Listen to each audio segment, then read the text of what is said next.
Bienvenue à vous tous, c'est avec un très très grand plaisir que nous nous retrouvons pour notre entretien autour de l'Évangile, autour de la personne du Christ, pour cette émission Évangile pour tous avec le pasteur Jean Cizeron. Bonjour. Bonjour. Alors, ce qui nous préoccupe, c'est toujours Jésus-Christ, parce que c'est un personnage formidable qui est venu dans notre monde et qui est reparti au ciel et qui, avant de remonter au ciel, a donné sa vie, est mort, est ressuscité. Tout le monde sait ça, nos calendriers dits laïques le rapportent. Dans toutes les églises dites chrétiennes, on rappelle, c'est un fondement essentiel de la foi chrétienne. Alors nous allons parler de ce Jésus, du Christ incomparable, de sa mort, de sa résurrection. Et Jésus est mort, pas comme les autres hommes, mais il est ressuscité aussi. Et tout cela est intéressant parce que la Bible nous présente au moins trois aspects de sa mort et de sa résurrection. Le premier, c'est que son corps n'a pas connu la corruption. Deuxièmement, c'est qu'il est ressuscité pour ne jamais plus mourir. Et puis sa résurrection, c'est la résurrection de toutes les résurrections. Alors, c'est quelque chose d'intéressant de savoir, de comprendre que le corps de Jésus n'a pas connu la corruption. Or, on sait très bien qu'un corps qui est mort va être vite et rapidement décomposé. Alors en effet, son corps a été préparé pour la sépulture, enseveli dans un tombeau. C'était un tombeau taillé dans le roc, un peu selon les coutumes sépulcrales de l'époque de Jésus. Mais il n'a pas connu la corruption. Il est dit au sujet de son ami Lazare qui était décédé et qu'il a ressuscité d'ailleurs quelques jours avant Pâques, la mort et la résurrection de Jésus, que son corps sentait déjà. Mais au sujet de Jésus, il est écrit que la résurrection du Christ qui était prévue, annoncée, disait qu'il ne serait pas abandonné dans le séjour des morts et que sa chair ne verrait pas la corruption. Et l'apôtre Paul, s'adressant à ses contemporains, pouvait dire « Dieu a ressuscité Jésus et il n'a pas vu la corruption ». Donc c'est une victoire sur la mort, c'est une victoire sur le tombeau, c'est une victoire sur le diable aussi. Christ est ressuscité. Et c'est une bonne nouvelle que nous permet de partager cet évangile. Si Christ n'a pas vu la corruption, ça veut dire quand même quelque chose d'intéressant, c'est que le péché ne pouvait prendre forme en lui, il est sans péché, et le péché n'avait pas de pouvoir ni en lui, ni sur lui. Oui, parce que la Bible déclare que le salaire du péché, c'est la mort. C'est par le péché qui est entré dans le monde un peu comme le venin d'un serpent. Il s'agit du serpent ancien qui est le diable. Donc la mort s'est étendue à tous les hommes parce que nous sommes tous des pécheurs et nous sommes aujourd'hui, hélas, tous des êtres mortels. Mais Christ est venu renverser un peu la vapeur, si on peut s'exprimer ainsi, en apportant l'espérance de la vie. Et lui qui est passé par la mort pour s'identifier à notre humanité, eh bien, il n'a pas connu la corruption. Deuxième point intéressant aussi concernant le Christ, sa mort et sa résurrection, c'est que Jésus est ressuscité. Les preuves, nous les avons dans la Bible par les témoignages qui sont rendus à sa résurrection. Et puis, quiconque va à Jérusalem au tombeau de Jésus constatera que ce tombeau est vide. On peut visiter le tombeau, mais on ne peut pas voir le Christ à l'intérieur. Et ce Christ qui est ressuscité, il ressuscite pour ne jamais plus mourir, c'est-à-dire la mort n'a plus de pouvoir sur lui. La résurrection de Jésus, ce n'est pas une résurrection sursis. Nous avons dans la Bible des cas de résurrection, pour ne citer que celle de l'Évangile, il y en a au moins 2 ou 3, celle de la jeune fille de Jairus, celle de Lazare, qui est l'une des plus éclatantes parce qu'il était déjà enseveli dans le tombeau et Jésus va le ressusciter. Donc voilà pour citer 2 cas de l'Évangile, mais ce sont des résurrections sursis.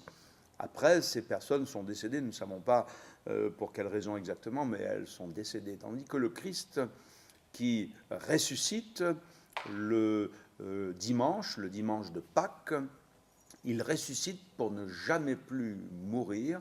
Et j'ai sous les yeux ce verset de la Bible où il est dit que Christ, ressuscité des morts, ne meurt plus.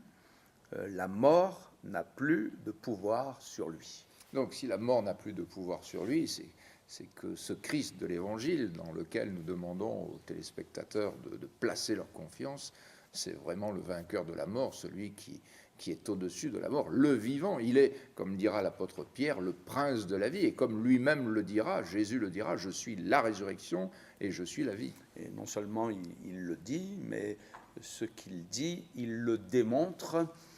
C'est par Jésus qui a cette démonstration de l'immortalité. Nous sommes des êtres immortels et qui a la démonstration aussi de la vie.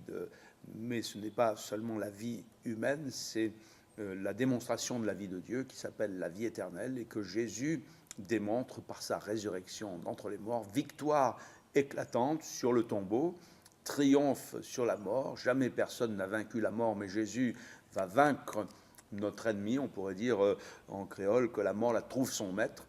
La mort n'est pas encore un ennemi détruit. La Bible dit que c'est le dernier ennemi qui sera détruit, mais c'est un ennemi qui est vaincu et c'est Jésus qui l'a vaincu.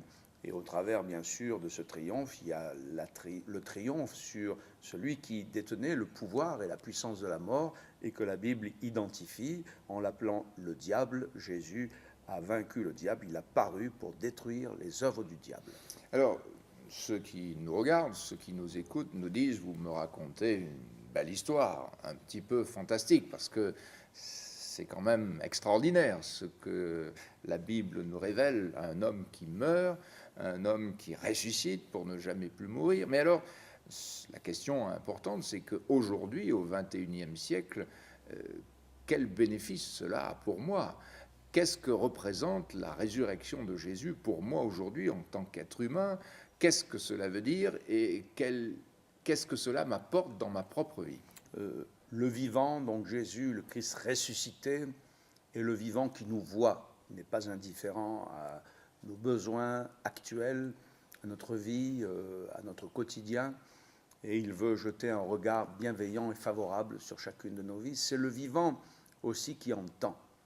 Et il entend la prière, il entend les désirs de notre cœur. Et il nous est possible, par le biais de la confiance, de la foi, mais aussi de la prière, de nous approcher de lui. Et c'est le vivant qui est capable, il est capable, en s'occupant de nous, d'apporter des solutions à nos problèmes, à nos besoins. Il est capable de changer notre cœur. Personne ne peut changer notre cœur. Les religions ne changent pas le cœur, les parents ne changent pas le cœur des enfants, mais Jésus a la possibilité de transformer notre cœur. Il est le vivant, donc qui est capable et en mesure d'apporter aujourd'hui des solutions qui nous permettront de vivre en sa présence et de vivre avec lui tous les jours de notre vie. Le message de la résurrection est quand même le message central. Le ressuscité est une force, une espérance, une certitude pour tous ceux qui veulent placer en Jésus leur confiance. On se rappelle que l'apôtre Paul lui-même disait qu'il enseignait ce que les Écritures avaient annoncé. Christ devait mourir, Christ devait être enseveli et qu'il devait ressusciter le troisième jour selon l'enseignement, l'annonce des prophètes. Et cette résurrection est donc la résurrection des résurrections, puisque si la mort est venue par un homme, Adam, la résurrection est venue par Jésus-Christ et offre toutes les espérances possibles. Alors la mort, quelque part, c'est terrible de le dire, mais on y est accoutumé. C'est une évidence et nous en avons la preuve dans tous les cimetières de nos villes, de nos villages, aujourd'hui les funérariums. Donc la mort, on la côtoie. Mais on est moins quand même habitué à la résurrection. C'est quelque chose... Ça nous dépasse. Voilà, c'est quelque chose, je parlais de quelque chose de fantastique, mais c'est au-dessus de notre portée, parce que la vie, la résurrection, elle est en Dieu. Et Dieu a donné à Jésus le pouvoir de la vie et la possibilité aussi de ressusciter les morts. Et de la même manière que la mort est introduite dans le monde par le premier homme, donc Adam, et s'étend à tous les êtres humains, Jésus, lui, vient apporter aux hommes la résurrection. Et de la même manière que tous meurent en Adam, tous vont ressusciter en Christ. Ça, on n'y est pas accoutumé, on ne le ressent pas, on ne le prétend pas, C'est pour ça qu'il faut croire dans la bonne Mais nouvelle. cependant, la Bible dit que tous vont ressusciter. Que l'on soit d'accord ou pas, on va ressusciter, comme on meurt. Que l'on soit croyant ou incroyant, on va ressusciter. Que l'on ait la foi en Christ ou que l'on ne l'ait pas, on va ressusciter. Que ça nous plaise ou que ça ne plaise pas, la Bible dit, l'Évangile dit que c'est par Jésus que tous vont ressusciter. Maintenant, l'Évangile dit qu'il y en a qui vont ressusciter pour la vie éternelle. C'est ceux qui auront accepté cette vie qui est en Christ, et d'autres vont ressusciter pour le jugement. Donc l'Évangile nous offre le choix de notre résurrection en nous tournant vers Jésus, de vivre dans une espérance de ressusciter, mais pour être avec lui pour toujours. Et voilà la porte d'espérance que nous ouvre l'Évangile. Ce Christ est vraiment incomparable. Il n'y a personne comme lui. On peut l'aimer ou le haïr, on peut l'annoncer comme nous le faisons, comme nous nous efforçons de l'annoncer à toute personne de bonne volonté. On peut le combattre, quelques-uns l'ont rejeté, l'ont mis en dehors de leur vie, mais nul ne peut l'ignorer. Et cette bonne nouvelle est adressée à toute personne de bonne volonté.